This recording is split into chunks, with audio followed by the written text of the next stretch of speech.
بعض لوگ قرض لے کر قربانی کرتے ہیں، تو اس کے متعلق یہ یاد رکھیے گا کہ جو بندہ امیر ہے، صاحب نصاب ہے، جس پر قربانی واجب ہے، اگر فی الحال اس کے پاس پیسے موجود نہیں ہیں تو وہ قربانی قرض لے کے قربانی کر لے، اس میں کوئی حرج نہیں ہے۔ غرباء ہوتے ہیں، غریب لوگ ہوتے ہیں، فقراء ہوتے ہیں، انہیں بھی قربانی کرنے کا شوق ہوتا ہے، خواہش ہوتی ہے، اگر ان کے پاس پیسے ہیں تو وہ قربانی کریں تو انہیں نفلی قربانی کا ثواب مل جائے گا۔ لیکن اگر ان کے پاس پیسے نہیں ہیں اور وہ ادھار لے کر قربانی کرنے کی کوشش کرتے ہیں تو یہ بات یاد رکھیے گا کہ ادھار نہ لیں۔ آقا علیہ الصلوۃ والسلام نے ادھار لینے سے منع فرمایا ہے، بلکہ ادھار لینے سے پناہ حضور نے فرمایا اللہم انی اعوذ بک من غلبۃ الدین وقہر الرجال،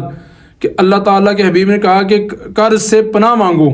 تو قرض نہیں لینا چاہیے۔ لیکن بالفرض اگر قرض لے لیتے ہیں اور آپ آسانی سے بعد میں اس کی ادائیگی کر سکتے ہیں تو پھر کوئی حرج نہیں ہے۔ لیکن اگر آپ کو پتہ ہے کہ یار میں اس کی ادائیگی آسانی سے نہیں کر سکوں گا تو آپ قربانی نہ کریں، ورنہ آپ قرض لے کر ہاں کی ذلت کو اپنے اوپر سوار کریں گے، حالانکہ شریعت نے آپ کو اس کا مکلف نہیں ٹھہرایا تھا۔ اور ایک اور مسئلہ یہ ہے کہ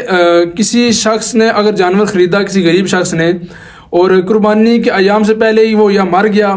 یا بھاگ گیا یا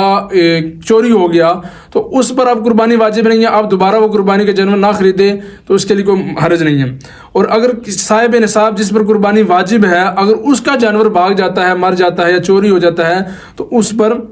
وہ جانور نیا خریدے گا، اور قربانی کے ایام میں اگر صاحب نصاب ہے تو دوبارہ قربانی کرے گا، اس پر قربانی کرنا واجب ہے، واجب اسے ساقط نہیں ہوگا۔